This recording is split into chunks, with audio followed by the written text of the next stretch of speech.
بسم اللہ الرحمن الرحیم۔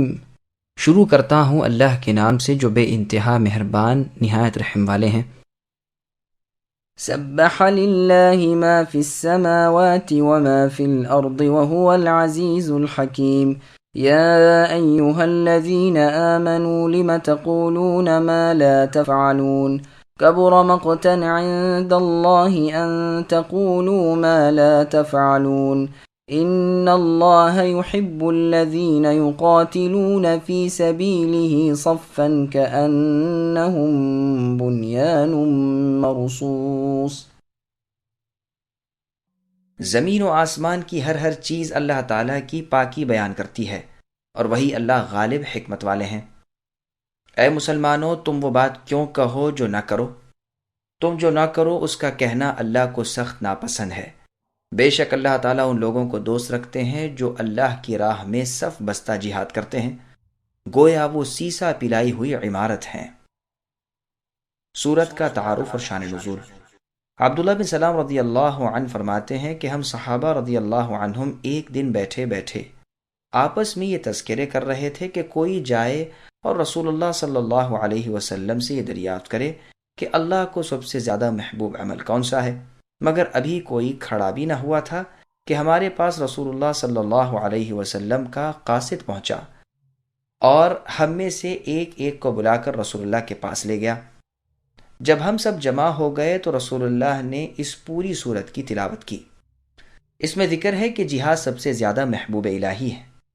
ابن ابی حاتم کی اس حدیث میں ہے کہ ہم رسول اللہ سے سوال کرتے ہوئے ڈرے، اور اس میں یہ بھی ہے کہ جس طرح رسول اللہ نے پوری سورت پڑھ کر سنائی تھی، اسی طرح اس روایت کے بیان کرنے والے صحابی نے تابعی کو پڑھ کر سنائی، اور تابعی نے اپنے شاگرد کو، اس نے اپنے شاگرد کو، اسی طرح آخر تک۔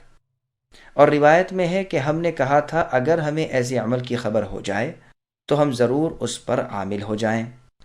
مجھ سے میرے استاد شیخ مسند ابو العباس احمد ابن ابو طالب الحجازی رحمۃ اللہ علیہ نے بھی اپنی سند سے یہ حدیث بیان کی ہے، اور اس میں بھی مسلسل ہر استاد کا اپنے شاگرد کو یہ سورت پڑھ کر سنانا مروی ہے، یہاں تک کہ میرے استاد نے بھی اپنے استاد سے اسے سنا ہے، لیکن چونکہ میرے استاد خود امی تھے اور اسے یاد کرنے کا انہیں وقت نہیں ملا، انہوں نے مجھے پڑھ کر نہیں سنائی، لیکن الحمدللہ میرے دوسرے استاد حافظ کبیر ابو عبداللہ محمد بن احمد بن عثمان رحمۃ اللہ علیہ نے اپنی سند سے یہ حدیث مجھے پڑھاتے وقت یہ سورت بھی پوری پڑھ کر سنائی ہے۔ سامعین، اب ان آیتوں کی تفسیر سماعت کیجیے۔ پہلی آیت کی تفسیر کئی بار گزر چکی ہے، اب پھر اس کا اعادہ کرنے کی ضرورت نہیں۔ پھر ان لوگوں پر انکار ہوتا ہے جو کہیں اور نہ کریں، وعدہ کریں اور وفا نہ کریں۔ بعض علماء سلف نے اس آیت سے استدلال کیا ہے کہ وعدہ پورا کرنا مطلقاً واجب ہے، جس سے وعدہ کیا ہے خواہ وہ تاکید کرے یا نہ کرے۔ ان کی دلیل بخاری و مسلم کی یہ حدیث بھی ہے کہ رسول اللہ صلی اللہ علیہ وسلم نے فرمایا، منافق کی 3 عادتیں ہوتی ہیں: جب وعدہ کرے خلاف کرے، جب بات کرے جھوٹ بولے، اور جب امانت دیا جائے خیانت کرے۔ دوسری صحیح حدیث میں ہے 4 باتیں جس میں ہوں وہ خالص منافق ہے، اور جس میں ان 4 میں سے ایک ہو اس میں ایک خصلت نفاق کی ہے جب تک اسے چھوڑ نہ دے۔ ان میں سے ایک عادت وعدہ خلافی کی ہے۔ شرح صحیح بخاری کی ابتدا میں ہم نے ان دونوں احادیث کی پوری شرح کر دی ہے، فالحمدللہ۔ اسی لیے یہاں بھی اس کی تاکید میں فرمایا گیا، اللہ تعالیٰ کو یہ بات سخت ناپسند ہے کہ تم وہ کہو جو خود نہ کرو، جو کہو وہ کرو۔ امام مالک رحمۃ اللہ علیہ فرماتے ہیں کہ جب وعدہ کے ساتھ وعدہ کیے ہوئے کی تاکید کا تعلق ہے تو اس وعدے کو وفا کرنا واجب ہو جاتا ہے۔ مثلا کسی شخص نے کسی سے کہہ دیا کہ تو نکاح کر لے اور اتنا ہر روز میں تجھے دیتا رہوں گا۔ اس نے نکاح کر لیا تو جب تک نکاح باقی ہے اس شخص پر واجب ہے کہ اسے اپنے وعدے کے مطابق دیتا رہے، اس لیے کہ اس میں آدمی کے حق کا تعلق ثابت ہو گیا جس پر اس سے بعض پرس سختی کے ساتھ ہو سکتی ہے۔ جہاد کی فرضیت۔ جمہور کا مذہب یہ ہے کہ ایفاء عہد مطلق واجب نہیں۔ اس آیت کا جواب وہ یہ دیتے ہیں کہ جب لوگوں نے جہاد کی فرضیت کی خواہش کی اور فرض ہو گیا تو اب بعض لوگ ہٹنے لگے، جس پر یہ آیت اتری۔ جیسے اور جگہ ہے الم تر الی الذین قیل لهم کفوا ایدیکم، یعنی کیا آپ نے اے نبی انہیں نہ دیکھا جن سے کہا گیا کہ تم اپنے ہاتھ روکے رکھو، پھر جب ان پر جہاد فرض کیا گیا تو ان میں ایسے لوگ بھی نکل آئے جو لوگوں سے اس طرح ڈرنے لگے جیسے اللہ سے ڈرتے ہیں، بلکہ اللہ سے بھی زیادہ۔ کہنے لگے پروردگار، آپ نے ہم پر جہاد کیوں فرض کر دیا؟ کیوں ہمیں ایک وقت مقررہ تک پیچھے نہ چھوڑا جو قریب ہی تو ہے؟ کہہ دیجئے اے نبی کہ اسباب دنیا تو بہت ہی کم ہیں، ہاں پرہیزگاروں کے لیے آخرت بہترین چیز ہے، تم پر کچھ بھی ظلم نہ کیا جائے گا، تم کہیں بھی ہو تمہیں موت ڈھونڈ نکالے گی، گو تم مضبوط محلوں میں ہو۔ ایک اور جگہ فرمایا وَيَقُولُ الَّذِينَ آمَنُوا لَوْلَا نُزِّلَتْ سُورَةٌ إِلَى آخِرِ الْآيَةِ، یعنی مسلمان کہتے ہیں کیوں کوئی صورت نہیں اتاری جاتی، پھر جب کوئی محکم صورت اتاری جاتی ہے اور اس میں لڑائی کا ذکر ہوتا ہے یعنی کافروں کے ساتھ، تو اے نبی آپ دیکھیں گے کہ بیمار دل والے آپ کی طرف اس طرح دیکھیں گے جیسے وہ دیکھتے ہیں جس پر موت کی بے ہوشی ہو۔ اسی طرح کی یہ آیت بھی ہے۔ ابن عباس رضی اللہ عنہما فرماتے ہیں کہ بعض مؤمنوں نے جہاد کی فرضیت سے پہلے کہا کہ کیا ہی اچھا ہوتا اللہ تعالی ہمیں وہ عمل بتلاتے جو اللہ کو سب سے زیادہ پسند ہوتا، تاکہ ہم اس پر عامل ہوتے۔ پس اللہ تعالیٰ نے اپنے نبی صلی اللہ علیہ وسلم کو خبر کی کہ سب سے زیادہ پسندیدہ عمل میرے نزدیک ایمان ہے جو شک و شبے سے پاک ہو، اور بے ایمانوں سے جہاد کرنا ہے۔ تو بعض مسلمانوں پر یہ بھاری پڑا، جس پر یہ آیت اتری کہ وہ باتیں زبان سے کیوں نکالتے ہو جنہیں کرتے نہیں۔ امام ابن جریر رحمۃ اللہ علیہ اسی کو پسند فرماتے ہیں کہ مسلمانوں نے کہا اگر ہمیں معلوم ہو جاتا کہ کس عمل کو اللہ تعالیٰ بہت پسند فرماتے ہیں تو ہم ضرور وہ عمل بجا لاتے۔ اس پر اللہ عز و جل نے وہ عمل بتایا کہ میری راہ میں صفیں باندھ کر مضبوطی کے ساتھ جم کر جہاد کرنے والوں کو میں بہت پسند فرماتا ہوں۔ پھر احد والے دن ان کی آزمائش ہو گئی اور لوگ پیٹھ پھیر کر بھاگ کھڑے ہوئے، جس پر یہ فرمان عالی شان اترا کہ کیوں وہ کہتے ہو جو کر نہیں دکھاتے۔ بعض حضرات فرماتے ہیں یہ ان کے بارے میں نازل ہوئی ہے جو کہیں ہم نے جہاد کیا اور حالانکہ جہاد نہ کیا ہو، کہہ دیں کہ ہم زخمی ہوئے اور ہوئے نہ ہوں، کہہ دیں کہ ہم پر مار پڑی اور پڑی نہ ہو، کہہ دیں کہ ہم قید کیے گئے اور قید نہ کیے گئے ہوں۔ ابن زید رحمۃ اللہ علیہ فرماتے ہیں اس سے مراد منافق ہیں کہ مسلمانوں کی مدد کا وعدہ کرتے لیکن وقت پر پورا نہ کرتے۔ زید ابن اسلم رحمۃ اللہ علیہ جہاد مراد لیتے ہیں۔ مجاہد رحمۃ اللہ علیہ فرماتے ہیں ان کہنے والوں میں عبداللہ بن رواحہ انصاری رضی اللہ عنہ بھی تھے۔ جب یہ آیت اتری اور معلوم ہوا کہ جہاد سب سے زیادہ عمدہ عمل ہے تو آپ نے عہد کر لیا کہ میں تو اب سے لے کر مرتے دم تک اللہ کی راہ میں اپنے تئیں وقف کر چکا، چنانچہ اسی پر قائم بھی رہے یہاں تک کہ فی سبیل اللہ شہید ہو گئے۔ ابو موسیٰ الاشعری رضی اللہ عنہ نے بصرہ کے قاریوں کو ایک مرتبہ بلوایا تو 300 قاری ان کے پاس آئے جن میں سے ایک قاری قرآن تھا۔ پھر فرمایا تم اہل بصرہ کے قاری اور ان میں سے بہترین لوگ ہو، سنو ہم ایک سورت پڑھتے تھے جو مسبحات کی صورتوں کے مشابہ تھی، پھر ہم اسے بھول گئے، ہاں مجھے اس میں سے اتنا یاد رہ گیا، یا ایھا الذین آمنوا لم تقولون ما لا تفعلون فتکتب شہادۃ فی اعناقکم فتسألون عنہا یوم القیامہ، یعنی اے ایمان والو وہ کیوں کہو جو نہ کرو، پھر وہ لکھا جائے اور تمہاری گردنوں میں بطور گواہ کے لٹکا دیا جائے، پھر قیامت کے دن اس کی بابت باز پرس ہو۔ پھر فرمایا اللہ تعالیٰ کے محبوب وہ لوگ ہیں جو صفیں باندھ کر اللہ تعالیٰ کے دشمن کے مقابلے میں ڈٹ جاتے ہیں تاکہ اللہ کا بول بالا ہو، اسلام کی حفاظت ہو اور دین کا غلبہ ہو۔ جہاد کے فضائل ابن ابی حاتم میں ہے، مطرف رحمۃ اللہ علیہ فرماتے ہیں مجھے بروایت ابو ذر رضی اللہ عنہ ایک حدیث پہنچی تھی، میرے جی میں تھا کہ خود ابو ذر رضی اللہ عنہ سے مل کر یہ حدیث آمنے سامنے سن لوں، چنانچہ ایک مرتبہ جا کر آپ سے ملاقات کی اور واقعہ بیان کیا۔ آپ نے خوشنودی کا اظہار فرما کر کہا وہ حدیث کیا ہے؟ میں نے کہا یہ کہ اللہ تعالیٰ 3 شخصوں کو دشمن جانتے ہیں اور 3 کو دوست رکھتے ہیں۔ فرمایا ہاں، میں اپنے خلیل محمد صلی اللہ علیہ وسلم پر جھوٹ نہیں بول سکتا، فی الواقع آپ نے ہم سے یہ حدیث بیان فرمائی ہے۔ میں نے پوچھا وہ 3 کون ہیں جنہیں اللہ تعالیٰ محبوب جانتے ہیں؟ فرمایا ایک تو وہ جو اللہ کی راہ میں جہاد کرے خالص اللہ کی خوشنودی کی نیت سے نکلے، دشمن سے جب مقابلہ ہو تو دلیرانہ جہاد کرے۔ تم اس کی تصدیق خود کتاب اللہ میں بھی دیکھ سکتے ہو۔ پھر آپ رضی اللہ عنہ نے یہی آیت تلاوت فرمائی اور پھر پوری حدیث بیان کی۔ ابن ابی حاتم میں یہ حدیث اسی طرح انہی الفاظ میں اتنی ہی آئی ہے۔ ہاں ترمذی اور نسائی میں پوری حدیث ہے اور ہم نے بھی اسے دوسری جگہ پوری وارد کی ہے، فالحمدللہ۔ کعب الاحبار رحمۃ اللہ علیہ سے ابن ابی حاتم میں منقول ہے، اللہ تعالیٰ اپنے نبی صلی اللہ علیہ وسلم سے فرماتے ہیں آپ میرے بندے متوکل اور پسندیدہ ہیں، بد خلق بد زبان، بازاروں میں شور و غل کرنے والے نہیں ہیں، برائی کا بدلہ برائی سے نہیں دیتے بلکہ درگزر کر کے معاف کر دیتے ہیں۔ جائے پیدائش آپ کی مکہ ہے، جائے ہجرت طابہ ہے یعنی مدینۃ المنورہ، ملک آپ کا شام ہے، امت آپ کی بکثرت اللہ تعالیٰ کی حمد کرنے والی ہے، ہر حال میں اور ہر منزل میں اللہ تعالیٰ کی حمد و ثنا بیان کرتے رہتے ہیں۔ صبح کے وقت ذکر اللہ میں ان کی پست آوازیں برابر سنائی دیتی ہیں جیسے شہد کی مکھیوں کی بن بناہٹ، اپنے ناخن اور مونچھیں کترتے ہیں اور اپنے تہبند اپنی آدھی پنڈلیوں تک باندھتے ہیں، ان کی صفیں میدان جہاد میں ایسی ہوتی ہیں جیسی نماز میں۔ پھر کعب الاحبار رحمۃ اللہ علیہ نے اسی آیت کی تلاوت کی، پھر فرمایا دھوپ کا خیال رکھنے والے جہاں وقت نماز آ جائے نماز ادا کر لینے والے گو سواری پر ہوں۔ سعید بن جبیر رحمۃ اللہ علیہ فرماتے ہیں جب تک رسول اللہ صفیں نہ بندوا لیں دشمن سے لڑائی شروع نہیں کرتے تھے۔ پس صف بندی کی تعلیم مسلمانوں کو اللہ کی دی ہوئی ہے، ایک دوسرے سے ملے رہیں، ثابت قدم رہیں اور ٹلے نہیں، ایک دوسرے سے ملے ہوئے کھڑے رہیں۔ تم نہیں دیکھتے کہ عمارت کا بنانے والا نہیں چاہتا کہ اس کی عمارت میں کہیں اونچ نیچ ہو یا ٹیڑھی ترچی ہو یا سوراخ رہ جائیں؟ اسی طرح اللہ تعالیٰ نہیں چاہتے کہ اللہ کے امر میں اختلاف ہو۔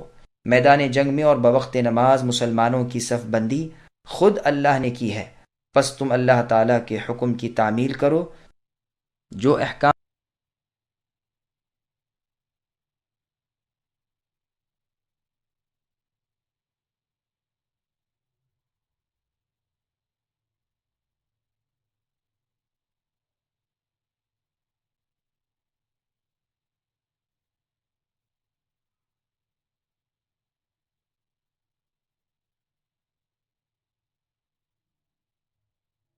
وَإِذْ قَالَ مُوسَى لِقَوْمِهِ يَا قَوْمِ لِمَ تُؤْذُونَنِي وَقَدْ تَعْلَمُونَ أَنِّي رَسُولُ اللَّهِ إِلَيْكُمْ فَلَمَّا زَاغُوا أَزَاغَ اللَّهُ قُلُوبَهُمْ وَاللَّهُ لَا يَهْدِي الْقَوْمَ الْفَاسِقِينَ وَإِذْ قَالَ عِيسَى ابْنُ مَرْيَمَ يَا بَنِي إِسْرَائِيلَ إِنِّي رَسُولُ اللَّهِ إِلَيْكُمْ مُصَدِّقًا لِمَا بَيْنَ يَدَيَّ مِنَ التَّوْرَاةِ وَمُبَشِّرًا بِرَسُولٍ يَأْتِي مِن بَعْدِ اسْمُهُ أَحْمَدُ فَلَمَّا جَاءَهُم بِالْبَيِّنَاتِ قَالُوا هَذَا سِحْرٌ مُبِينٌ۔ اور یاد کرو جب کہ موسیٰ علیہ السلام نے اپنی قوم سے کہا اے میری قوم کے لوگو تم مجھے کیوں ستا رہے ہو، حالانکہ تمہیں بخوبی معلوم ہے کہ میں تمہاری جانب اللہ کا رسول ہوں۔ پس جب وہ لوگ ٹیڑھے ہی رہے تو اللہ نے ان کے دلوں کو اور ٹیڑھا کر دیا۔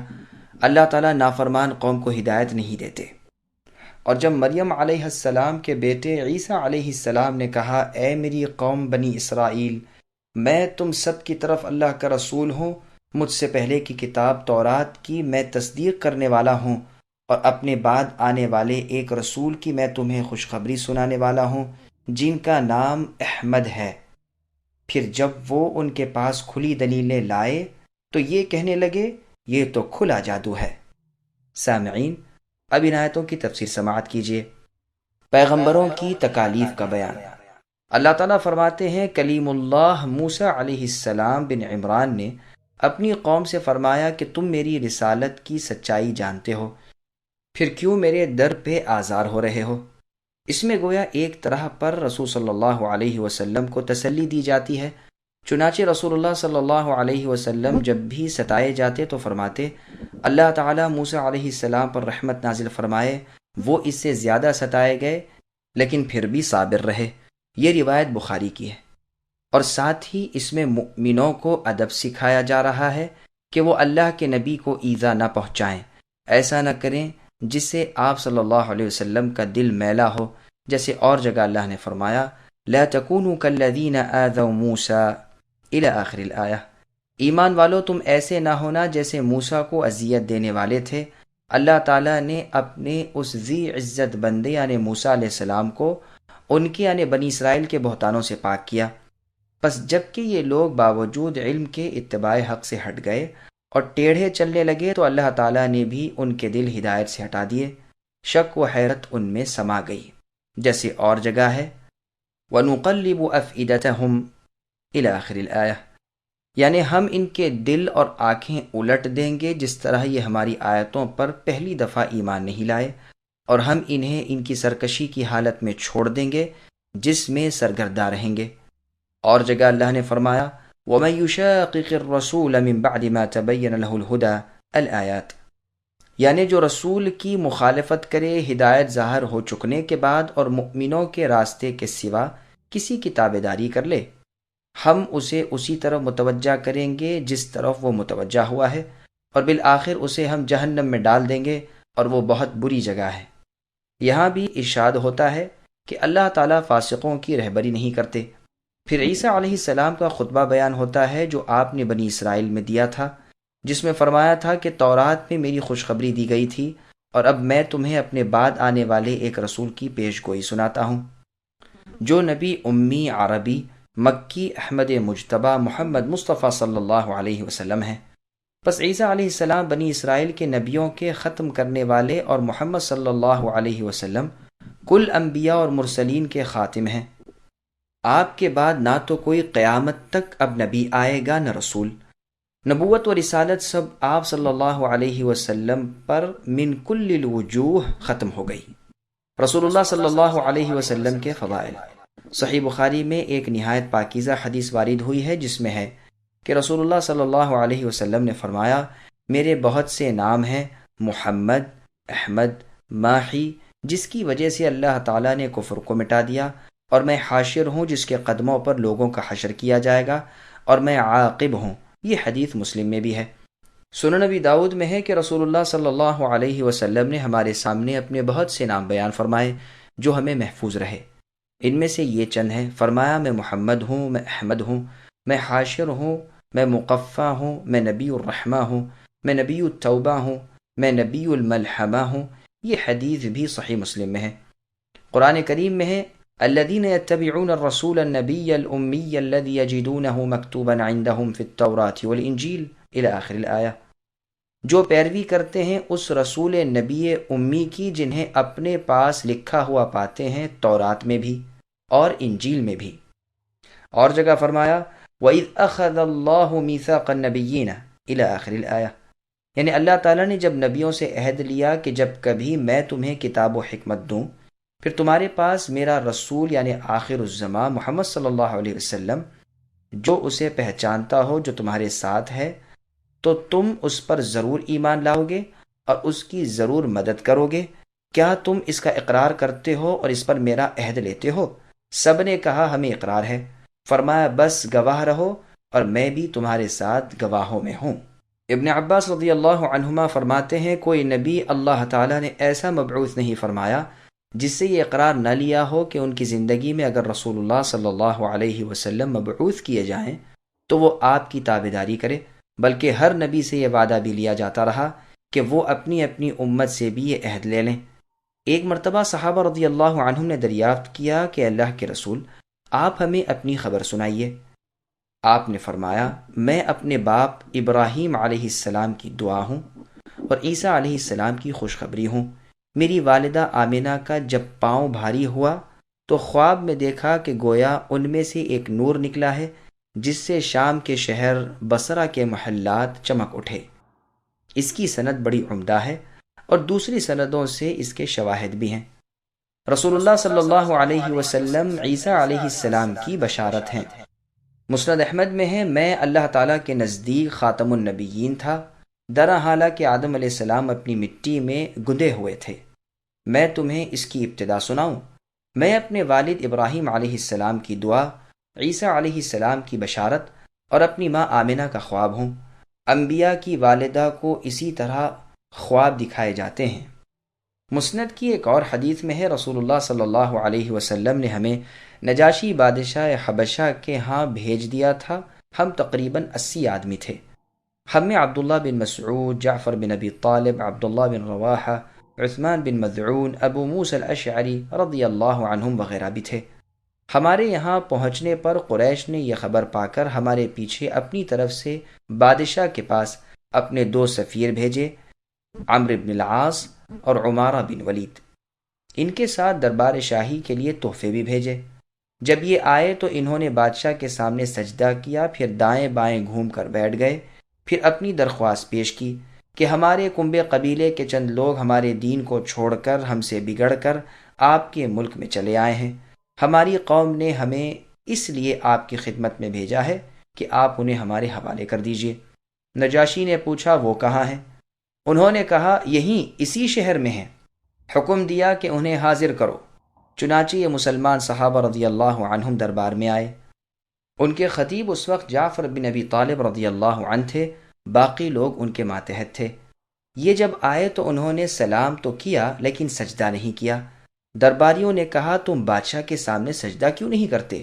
جواب ملا کہ ہم اللہ تعالیٰ کے سوا کسی اور کو سجدہ نہیں کرتے۔ پوچھا گیا کیوں؟ فرمایا اللہ تعالیٰ نے اپنا رسول یعنی محمد صلی اللہ علیہ وسلم ہماری طرف بھیجا، اور اس رسول نے ہمیں حکم دیا ہے کہ ہم اللہ کے سوا کسی اور کو سجدہ نہ کریں، اور اللہ کے رسول نے ہمیں حکم دیا ہے کہ ہم نماز پڑھتے رہیں، زکوٰۃ ادا کرتے رہیں۔ اب عمرو بن العاص مشرکین مکہ کے 2 سفیروں میں سے ایک، اس سے نہ رہا گیا کہ ایسا نہ ہو کہ ان باتوں کا اثر بادشاہ پر پڑے۔ درباریوں اور خود بادشاہ کو بھڑکانے کے لیے وہ بیچ میں بول پڑا کہ حضور، ان کے اعتقاد عیسیٰ ابن مریم علیہ السلام کے بارے میں آپ لوگوں سے بالکل مخالف ہیں۔ اس پر بادشاہ نے پوچھا بتلاؤ تم عیسیٰ علیہ السلام کے اور ان کی والدہ مریم کے بارے میں کیا عقیدہ رکھتے ہو؟ جعفر رضی اللہ عنہ نے کہا ہمارا عقیدہ اس بارے میں وہی ہے جو اللہ تعالیٰ نے اپنی کتاب میں ہمیں تعلیم فرمایا ہے کہ وہ کلمت اللہ ہیں، روح اللہ ہیں۔ جس روح کو اللہ تعالیٰ نے کنواری مریم بطول علیہ السلام کی طرف القاء کیا، جو کنواری تھیں، کسی انسان نے ہاتھ بھی نہیں لگایا تھا، نہ انہیں بچہ ہونے کا کوئی موقع تھا۔ بادشاہ نے یہ سن کر زمین سے ایک تنکا اٹھایا اور کہا اے حبشہ کے لوگوں اور اے واعظوں، عالموں اور درویشوں، ان کا اور ہمارا اس بارے میں ایک ہی عقیدہ ہے۔ اللہ کی قسم ان کے اور ہمارے عقیدے میں اس تنکے جتنا بھی فرق نہیں۔ اے جماعت مہاجرین، تمہیں مرحباً ہو، اور اس رسول کو بھی مرحباً ہو جن کے پاس سے تم آئے ہو۔ میری گواہی ہے کہ وہ اللہ کے سچے رسول ہیں، وہی ہیں جن کی پیش گوئی ہم نے انجیل میں پڑھی ہے، اور یہ وہی ہیں جن کی بشارت ہمارے پیغمبر عیسیٰ علیہ السلام نے دی ہے۔ میری طرف سے تمہیں عام اجازت ہے، جہاں چاہو رہو سہو۔ اللہ کی قسم اگر ملک کے اس جھنجھٹ سے میں آزاد ہوتا تو میں قطعاً رسول اللہ صلی اللہ علیہ وسلم کی خدمت میں حاضر ہوتا، آپ کی جوتیاں اٹھاتا، آپ کی خدمت کرتا اور آپ کو وضو کراتا۔ اتنا کہہ کر حکم دیا کہ یہ دونوں قریشی جو تحفے لے کر آئے ہیں وہ انہیں واپس کر دیے جائیں۔ ان مہاجرین کرام میں سے عبداللہ بن مسعود رضی اللہ عنہ تو جلد ہی رسول اللہ سے آ ملے۔ جنگ بدر میں بھی آپ نے شرکت کی۔ اس شاہ حبشہ کے انتقال کی خبر جب رسول اللہ صلی اللہ علیہ وسلم کو پہنچی تو آپ نے اس کے لیے بخشش کی دعا مانگی۔ یہ پورا واقعہ جعفر اور ام سلمہ رضی اللہ عنہما سے مروی ہے۔ تفسیری موضوع سے چونکہ یہ الگ چیز ہے اس لیے ہم نے یہاں اسے مختصراً وارد کر دیا، مزید تفصیل سیرت کی کتابوں میں ملاحظہ ہو۔ ہمارا مقصد یہ ہے کہ عالی جناب محمد صلی اللہ علیہ وسلم کی بابت اگلے انبیاء علیہم السلام برابر پیش گوئیاں کرتے رہے اور اپنی امت کو اپنی کتاب میں سے آپ کی صفتیں سناتے رہے اور آپ کی اتباع اور نصرت کا انہیں حکم کرتے رہے۔ ہاں، رسول اللہ صلی اللہ علیہ وسلم کے امر کی شہرت ابراہیم خلیل علیہم السلام کی دعا کے بعد ہوئی جو تمام انبیاء کے باپ تھے۔ اسی طرح مزید شہرت کا باعث عیسیٰ علیہ السلام کی بشارت ہوئی۔ جس حدیث میں رسول اللہ نے سائل کے سوال پر اپنے امر نبوت کی نسبت دعائے خلیل اور نوید مسیح کی طرف کی ہے، اس سے یہی مراد ہے۔ ان دونوں کے ساتھ رسول اللہ کا اپنی والدہ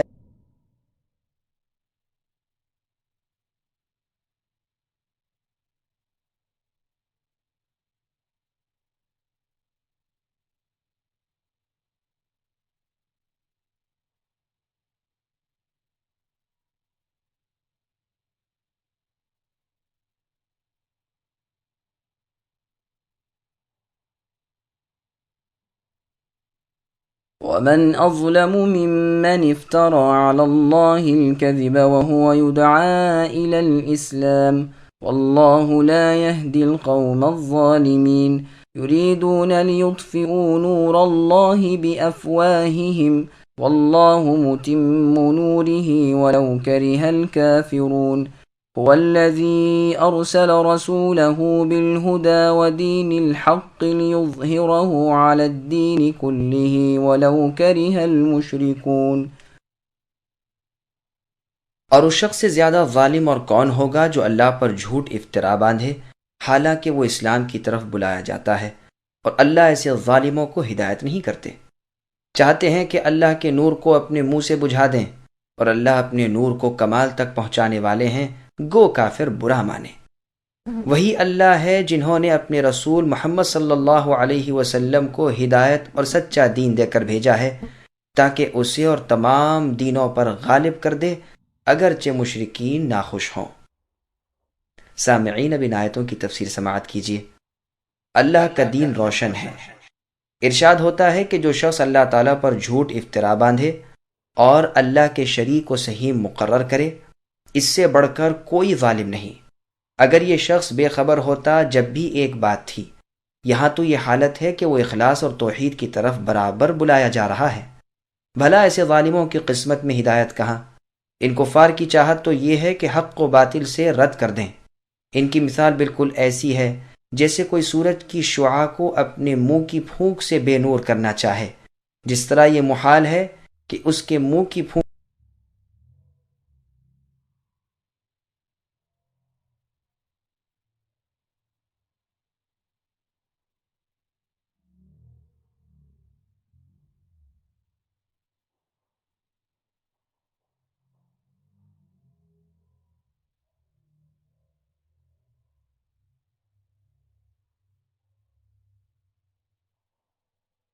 يا أيها الذين آمنوا هل أدلكم على تجارة تنجيكم من عذاب أليم تؤمنون بالله ورسوله وتجاهدون في سبيل الله بأموالكم وأنفسكم ذلكم خير لكم إن كنتم تعلمون يغفر لكم ذنوبكم ويدخلكم جنات تجري من تحتها الأنهار ومساكن طيبة في جنات عدن ذلك الفوز العظيم وأخرى تحبونها نصر من الله وفتح قريب وبشر المؤمنين۔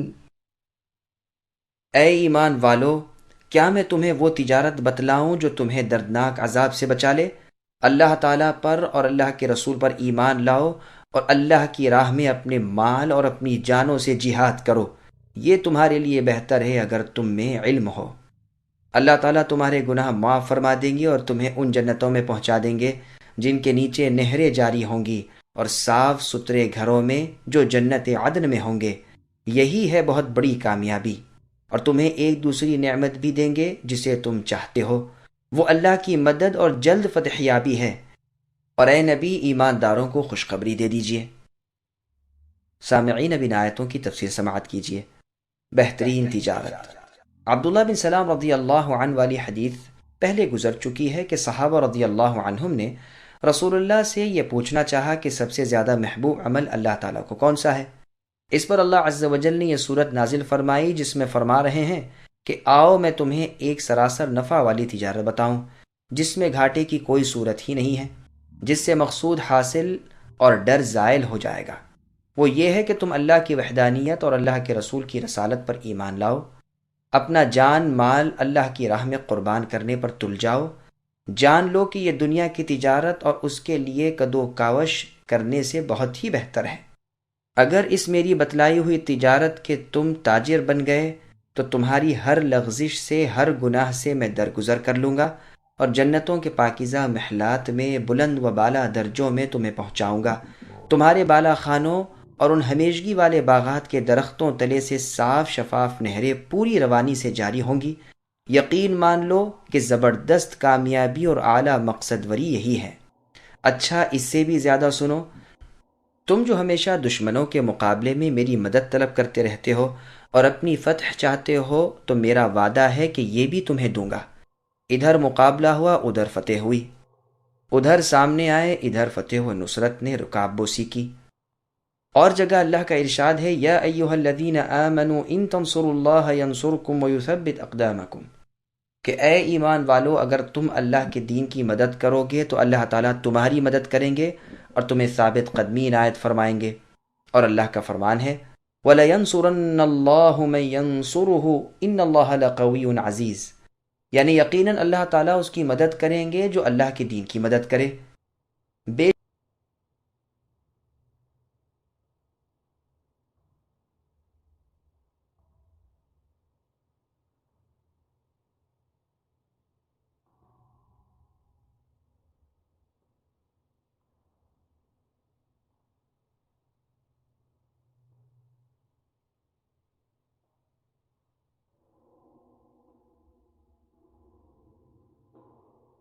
يا أيها الذين آمنوا كونوا أنصار الله كما قال عيسى ابن مريم للحواريين من أنصاري إلى الله قال الحواريون نحن أنصار الله فآمنت طائفة من بني إسرائيل وكفرت طائفة فأيدنا الذين آمنوا على عدوهم فأصبحوا ظاهرين۔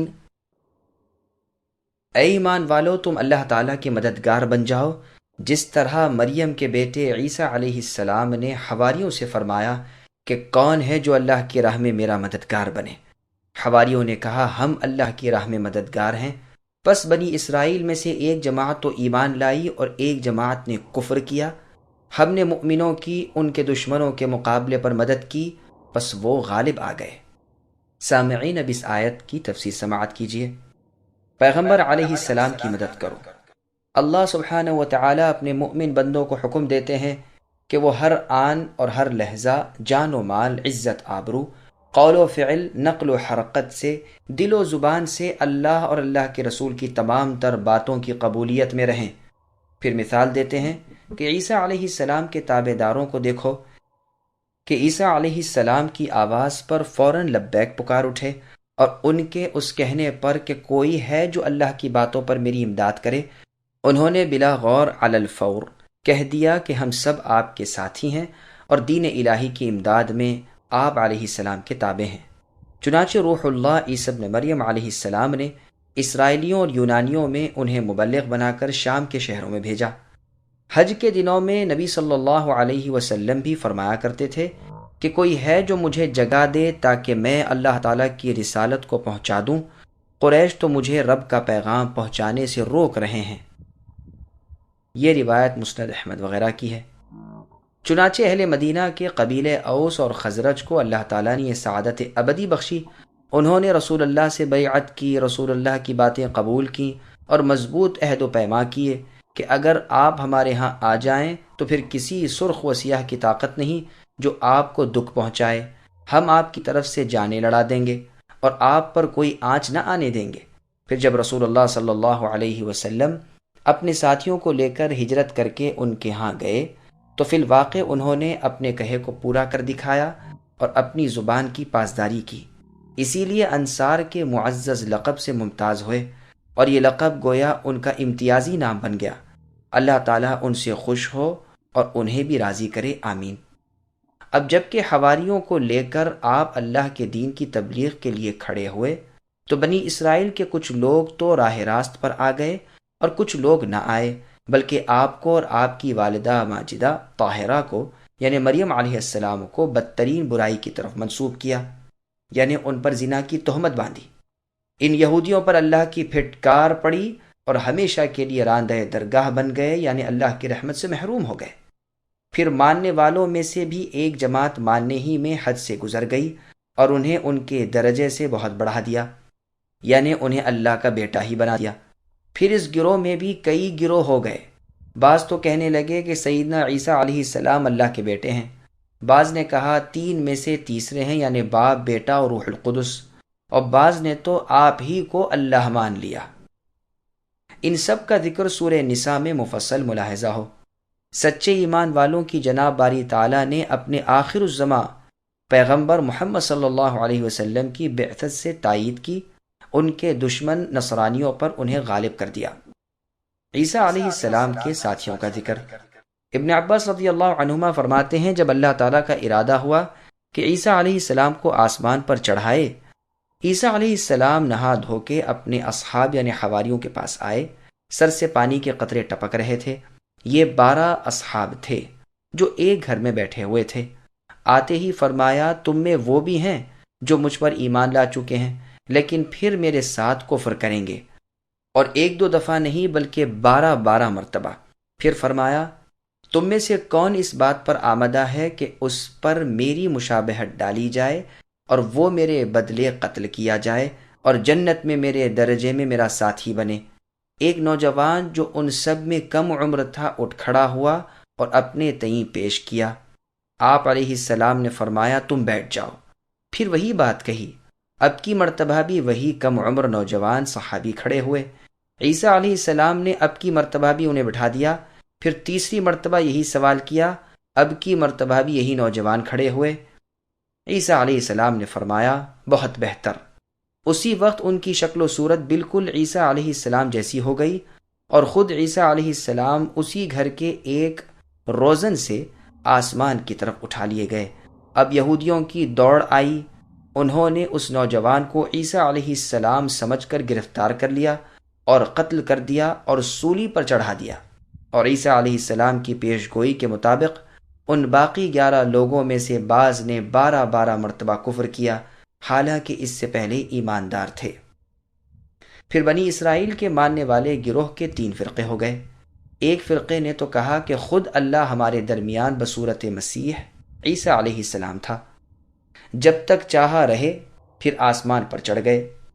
انہیں یعقوبیہ کہا جاتا ہے۔ ایک فرقے نے کہا کہ ہم میں اللہ کا بیٹا تھا، جب تک اللہ نے چاہا اسے ہم میں رکھا اور جب چاہا اپنی طرف چڑھا لیا۔ انہیں نستوریہ کہا جاتا ہے۔